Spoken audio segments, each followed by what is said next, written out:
Hadirin rahimakumullah, terlebih dahulu mari kita laksanakan rabithah kepada guru agung kita. Assalamualaikum ya waliyallah, assalamualaikum ya habiballah, assalamualaikum ya habib Rasulillah sallallahu alaihi wasallam, assalamualaikum ya ahla la ilaha illallah, assalamualaikum ya syahibal karam, assalamualaikum ya syekhul karam Syekh Abdullah Mubarak, assalamualaikum ya syekhul karam Sayyidi Syekh Mursyid Syarif ya Syekh Syahib wa Fatajul Arif, radhiyallahu ankuma tahiyatan minna ilaikuma wa rahmatullahi wa barakatuh. Al-Fatihah. Bismillahirrahmanirrahim. Bismillahirrahmanirrahim. Alhamdulillahirabbil alamin. Iyyaka na'budu wa iyyaka nasta'in. Ihdinas siratal mustaqim.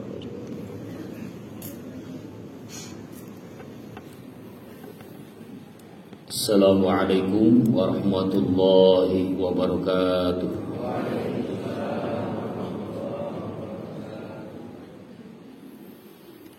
Alhamdulillahillazi amarna bi kasrati zikrih wa aujabana bi ada'i awamirihi wa jidina bi nawahi li'i'la'i kalimati. Syahadu an la ilaha illallah syahadatan tunji qailaha min azabih wa syahadu anna Muhammadan abduhu wa rasuluhu allazi ursila rahmatan li jami'i khalqi.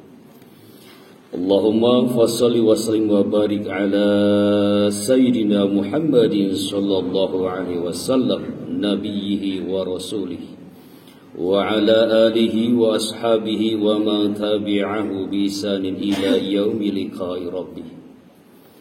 Qala Allah ta'ala fi kitabihil karim wa huwa asdaqul qailin, a'udzu billahi minasy syaithanir rajim. Wa allau istaqamu 'ala at-tariqati la asqainahum ma'an ghadaqa. Al-ayat surat nomor 72 Al-Jin ayat 16.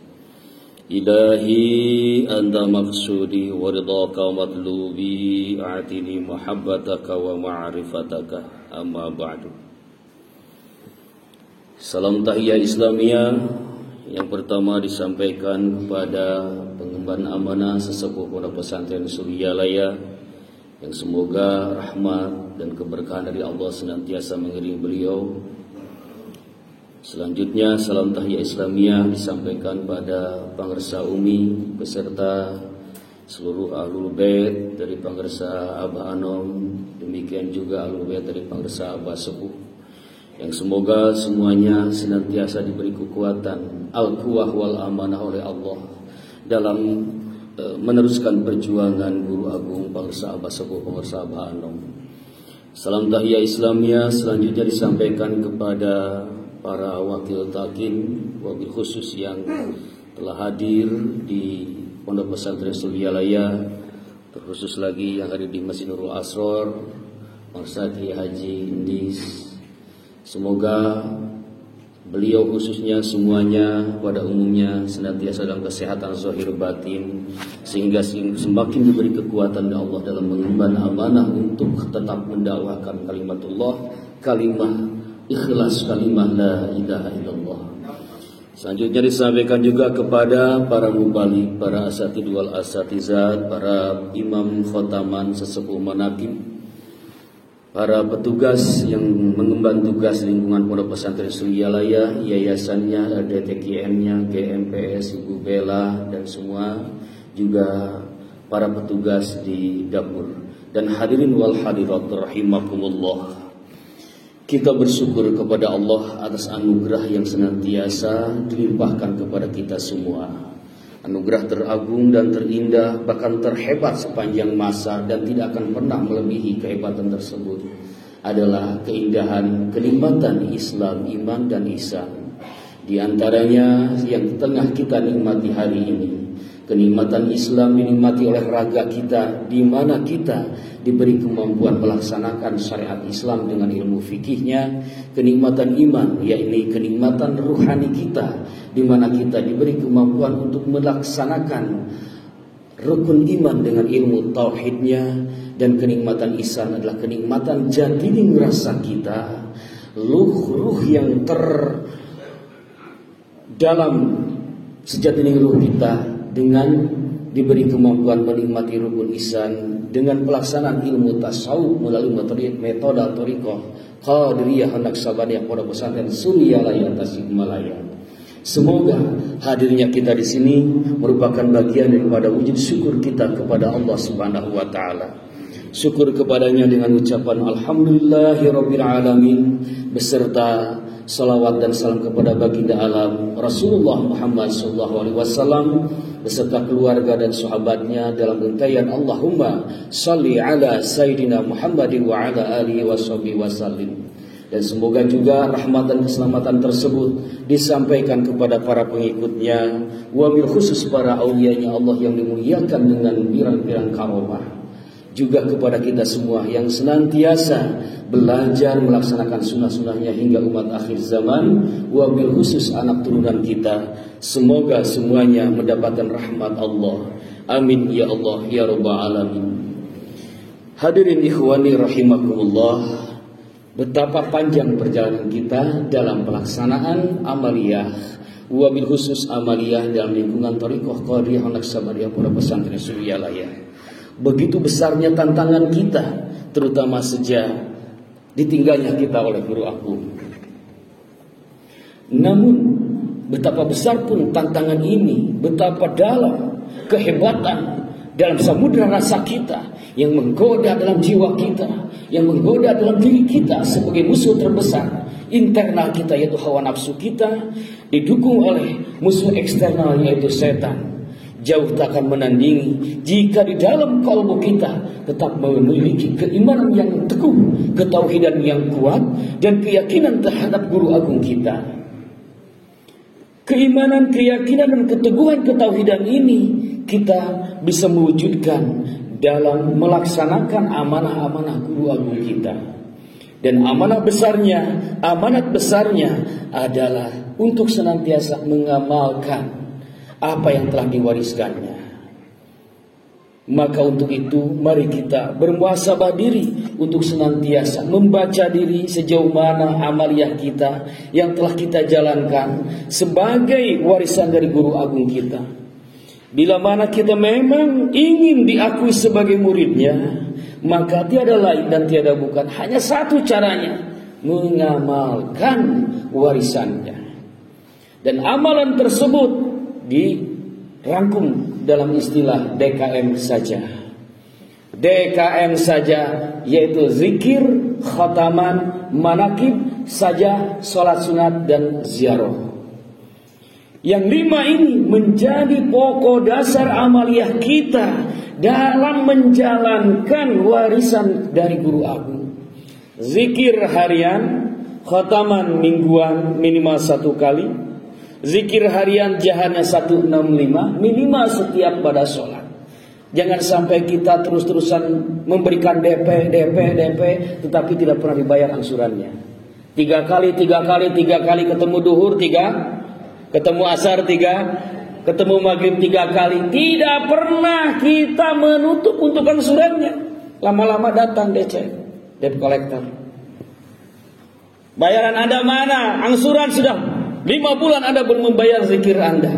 Debt collector, bagaimana kalau datang Azrail, kalau datang kepada kita, sementara kita masih punya utang kepada Allah, kita masih punya utang kepada diri kita. Inilah Pak, kewajiban kita. Zikir jahar ini adalah narun, api yang akan membakar seluruh kotoran-kotoran yang ada dalam diri kita. Bangsa Abang menyampaikan dalam kitab Miftahus Sudurnya, seluruh anggota tubuh yang kotor akan dibakar oleh zikir jahar. Ibarat botol, di dalamnya ada cahaya, tetapi botolnya terkurung oleh kotoran, kertas 1 lapis, 2 lapis, 3 lapis, sampai beberapa lapis. Maka cahaya yang ada dalam botol tidak akan memancar keluar. Betul. Satu-satunya cara supaya kembali cahaya tersebut, dibuka kotoran dibuka. Dan yang tercepat, lapisan kertas itu biar cepat teriris habis, dibakar. Setelah dibakar, beliau bersabda, selanjutnya maka zikir khafi, cahaya di dalam kalbu, nurun, akan menerangi seluruh anggota tubuh kita yang baik. Maka mari, pertama zikir, amalkan. Dan tidak hanya cukup diamalkan, tetapi harus sambil dirasakan. La ilaha illallah, la ilaha illallah. Tekanan di dalam harus kuat, jangan sampai keras di luar. La ilaha illallah, la ilaha illallah. Tidak enak, Pak. Orang lain merasa terganggu, ini juga akan bermasalah dalam kehidupan sosial kita. Tetapi kuat di dalam.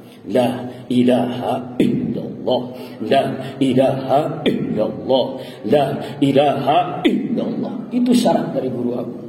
Suara yang kuat, pukulan yang mantap yang kita terima dari beliau langsung maupun dari para wakil takib. Zikir hobi ini kata pengerasa Abah disampaikan kepada ayahanda Ki Haji Aunillah Syarif Hidayatullah bahwa ajengan untuk menghidupkan kolbu agar zikir hobi itu hidup. Zikir jahalnya diperbanyak. Illallah, la ilaha illallah, la ilaha illallah. Perbanyak terus biar kolbu hidup. Qalbu hidup, zikir hobi hidup. Kata Tuan Syekh Abdul Qadir Tafsirul Asrar. Kata Ibnu Athaillah dalam kitab yang lainnya di luar Al-Hikam, saya lupa lagi namanya. Jika zikir hobi telah hidup, maka ketika pribadinya lupa terhadap zikirnya, zikir hobi akan mengingatkan pribadinya. Akal kita lupa terhadap zikir, lidah kita lupa terhadap zikir, zikir hobi akan mengingatkan. Artinya terrefleksikan dalam darah daging kita. Dengan sendirinya ruh kursi kita akan zikir kepada Allah.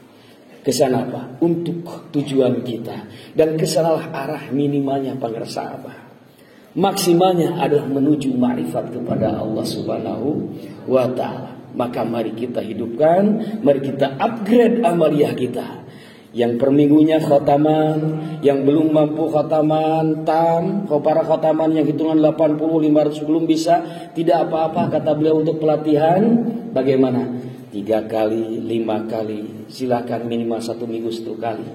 Di Suryalaya setiap hari Senin dan Isya Senin dan Khamis pada asar. Kalau pada maghrib hampir tiap malam itu. Hadirin ikhwani rahimakumullah. Yang ketiga, DKM, zikir khotaman manakib. Ini 1 bulan 1 kali minimal. Bagi Anda yang belum punya lingkungan jamaah untuk manakib, tidak apa-apa, manakib sendirian, Pak. Tidak mengapa. Misal setelah selesai salat sunat pada maghrib selesai, Anda di depan siapkan buku manakib selesai, baca aja manakibnya.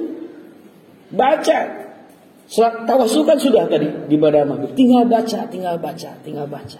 Oh, ada 4 orang, 5 orang nih untuk petugas baca Quran, tanbih, lalu kemudian petugas tawasul, pembaca manqobah. Tidak ada khidmat ilmiah, tidak apa-apa. Yang pokoknya adalah khidmat amaliyahnya. Silahkan di keluarga kita bangun itu.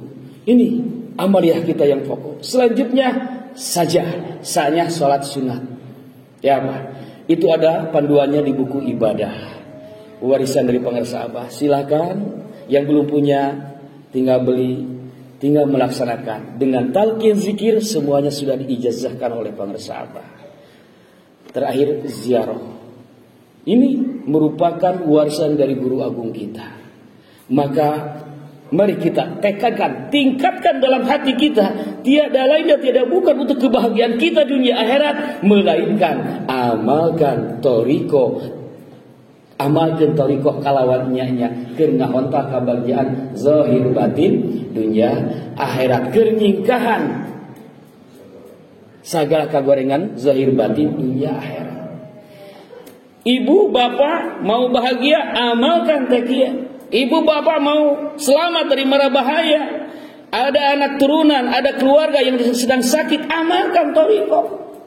Mau bahagia, mencapai puncak kebahagiaan, amalkan torikoh. Jangan sampai ada gerakan yang lain dalam hati kita. Jangan sampai lari kepada perkara yang lain kalbu kita.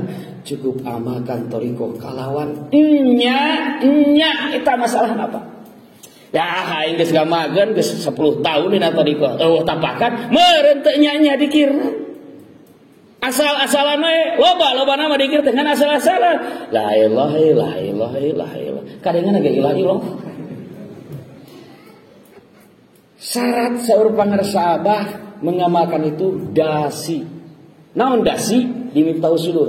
Dawam sidik ikhlas. Naon Pak syaratnya? Dasi. Cicing heula urang kana dawam. Dasi, dawam sidik ikhlas. Dawam sidik ikhlas. Dawam terus-terusan, sidik sesuai peraturan atau adab atau petunjuk dari guru. Yang dalam hal ini yang kita terima mulai guru kita para wakil talqin. Kemudian ikhlas. Ikhlas hanya satu. Apa?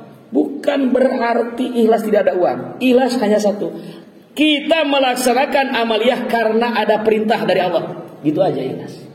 Anda melaksanakan tahajud 2 rakaat, maksakan diri, dahayangna masare. 2 rakaat, Allahu Akbar. Selesai 2 rakaat, doanya yang tersingkat dan terpendek dan terpadat. Rabbana adkhilna mud. Rabbana adkhilna mud. Nah jadi pode.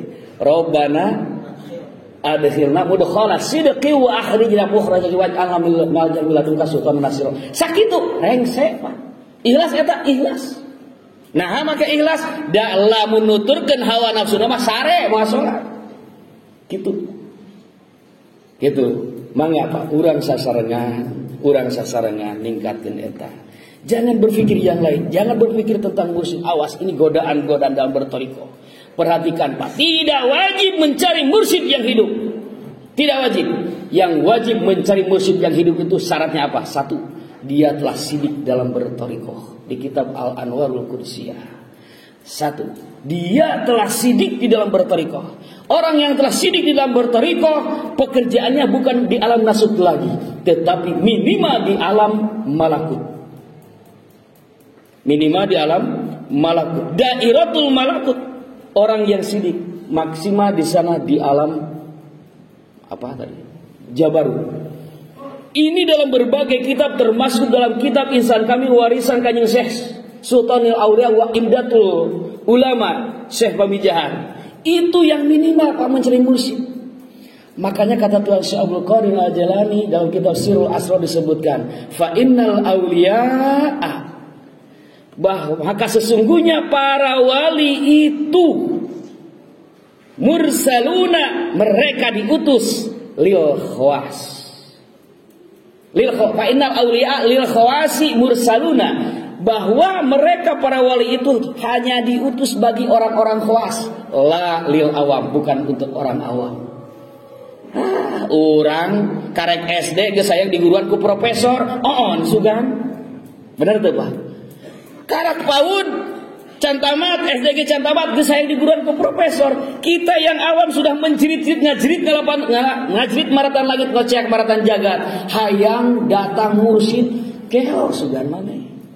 Amaliyah DKM saja yang minimal can bisa kalaksanakeun. Atuh kumaha lamun aya mursyid anyar. Beda di amaliyahna, petunjukna lain di rekamana urang. Perhatikan kata Tuhan Syekh Abdul Qadir, mursyid wali mursyid hanya diutus bagi orang khawas. Khawas itu adalah yang sudah sidik. Khawas tandanya 2, ahli amal atau ahli ilmu atau keduanya. Silakan pilih Pak, di mana posisi kita? Ahli amal atau ahli ilmu? Tidak ada. Kalau tidak ada, kalau kita bukan ahli amal, bukan ahli ilmu, ngapain kita harus berpikir tentang mursyid? Tidak akan. Tuhan Syekh Abdul Qadir berkata, berbeda dengan Nabi. Kalau Nabi diutus untuk orang awam dan untuk orang khawas, jami'an mustaqillan binafsihi. Nabi Rasul diutus untuk orang awam dan untuk orang-orang khawas semuanya. Dan dia merdeka, mandiri, tidak terikat dengan yang sebelumnya. Tetapi wali mursyid hanya untuk lil khawasi faqat, ghair mustaqil binafsi. Mursyid wali mursyid hanya untuk orang khawas dan beliau tidak mandiri, terikat dengan mursyid-mursyid sebelumnya sampai nyambung kepada Rasulullah Muhammad sallallahu alaihi wasallam. Beda perbedaan yang lainnya, wali mursyid Nabi Rasul harus mendeklarasikan diri dan dideklarasikan. Kalau wali mursyid haram mendeklarasikan diri dan haram dideklarasikan diri. Maka jika Suryalaya mengumumkan mursyid pelanjut Anda bubar dari Suryalaya. Sampai hari ini Suryalaya pernah mengumumkan tidak? Tidak.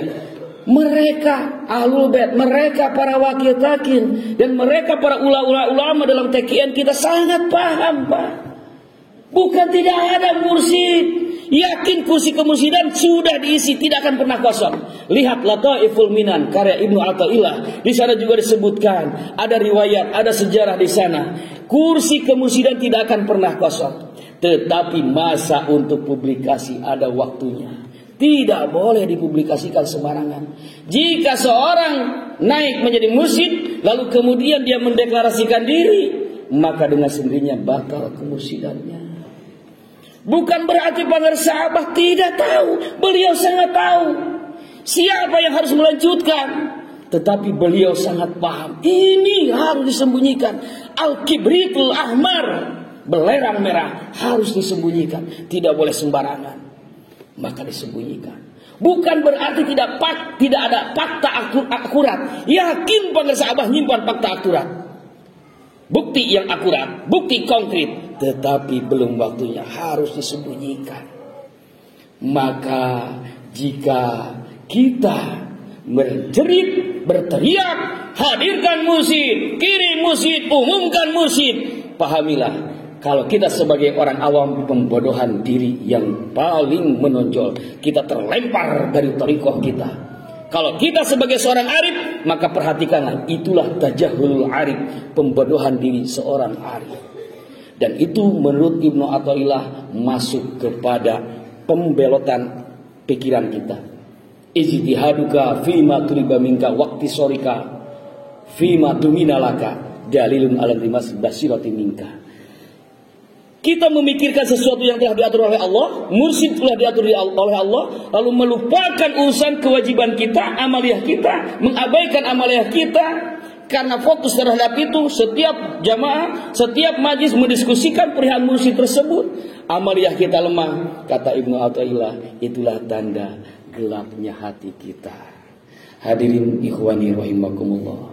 Maka mari kita syukuri bahwa Pangeran Abah sekitar 15 tahun kurang lebih memberikan petunjuk. Beliau sudah di dalam kursi roda. Yang pernah bertemu dengan beliau pasti di sana tidak bisa konsultasi. Betul. Bahkan talqin pun sudah memberikan ke wakil talqin. Bukankah ini menjadi sebuah pelajaran dari beliau? Allazi 'allama bil qalam. Allah mengajarkan dengan kalam, dengan kehidupan. Fakta para sahabat seperti itu menunjukkan bahwa ketika beliau masih hidup pun beliau tidak memberikan konsultasi langsung. Ini menunjukkan untuk khawas. Ada yang mau konsul? Silakan ke wakil takin, silakan ke para mubalik, silakan ke para ulama sepuh. Ke Pangeran Abah simboliknya silaturahmi doa. Betul. Yang paham sejarah itu dia akan paham, tidak akan pernah bergeser kalbunya dari keyakinan itu. Madrasah masih ada, ngaras menuju kepada aras langit. Sebelumnya harus belajar ngaras di aras dunia. Aras dunia itu adalah madrasah sufi. Makanya ngaras ke madrasah. Siapa aja yang ada di madrasahnya masuk ke madrasah. Tujuannya supaya kalbu kita mampu ngaras kepada arasnya Allah Subhanahu wa taala. Hadirin ikhwani rahimakumullah. Alhamdulillah waktu isya sudah tinggal 4 menit lagi. Maka mari kita simpulkan kuliah subuh pada pagi ini. Pertama, untuk mewujudkan bukti syukur kita kepada Allah setelah kita bertemu dengan guru mursyid atau menerima amaliyah dari guru mursyid. Satu-satunya cara untuk membuktikan syukur adalah dengan peningkatan amaliyah kita. Meningkatkan zikirnya, meningkatkan khatamannya, meningkatkan manakibnya, salat sunat dan ziarahnya. Supaya lebih mudah disingkat menjadi DKM saja. Ini amaliyah kita. Kalau datang ke Suryalaya jangan sampai lupa 3M. Apa 3M? Masjid, madrasah, makam. Apa-apa? Masjid, madrasah, makam. Ke masjid sholat pastinya. Oh, sholat sunat sudah, wajib belum waktunya, minimal tahiyat masjid. Ke madrasah ngapain? Nu tadi teh ngaras, berasal dari aras. Aras teh istana kerajaan ketuhanan di itu. Tak sebelum menunjukkan itu harus terhubung dulu dengan aras dunia. Sebelum ke Ka'bah yang ada di Baitul Ma'mur langit ke-7, temui dulu Ka'bah yang ada di bumi, yaitu di Masjidil Haram. Itu memancar secara vertikal. Di langit pertama ada Baitul Izzah, di langit ke-7 ada Baitul Ma'mur, lurus ke sana. Nah, begitu juga untuk ngaras. Dan yang kemudian yang paling penting, kita senantiasa berdoa dan robitoh kepada sahabat supaya kita diberi kemampuan oleh Allah untuk melaksanakan amanahnya. Robitoh terus-terusan pas sholat Allahu Akbar, robitoh dan zikir robitoh. Tidak akan musik, tidak, bahkan wajib. Kalau musik, semua yang sholat musik, karena tidak ada satupun orang yang sholat pikirannya tidak membayangkan sesuatu. Maka memikirkan dunia apakah lebih baik daripada membayangkan musik. Itu solusinya. Panjang bahasanya, tetapi cukuplah itu menjadi sebuah dalil. Hadirin ikhwani rahimakumullah, pada kesimpulan akhir bahwa tadi mursyid hanya untuk khos, bukan untuk orang awam. Tapi bagaimana status kita sebagai orang awam? Maka dalam thariqah ada dua kategori, ada yang tabaruk, ada yang suluk. Thariqah tabaruk adalah orang yang diberi paket standar, dia mengamalkan paket standar, tidak pernah ada keinginan untuk meningkat. Thariqah suluk, dia terus meningkatkan diri yang pada akhirnya diberi petunjuk oleh mursyidnya. Ini thariqah suluk. Yang berthariqah suluk namanya murid, yang berthariqah tabaruk namanya ikhwan. Mudah-mudahan pada akhirnya kita diberi kemampuan oleh Allah Subhanahu wa taala sehingga kita menjadi murid atau ikhwan yang diakui oleh beliau. Amin ya Allah ya rabbal alamin. Allahumma inna nas'aluka wa natawajjahu ilaika bisultani awliyaika fi hadzal zaman syama sahibi wa fadajul arifin fi qada'i hajatina amin. Al-Fatihah. Ya kana wa ya kana sa'in hadanallah wa iyyakum ajma'in. Wassalamualaikum warahmatullahi wabarakatuh.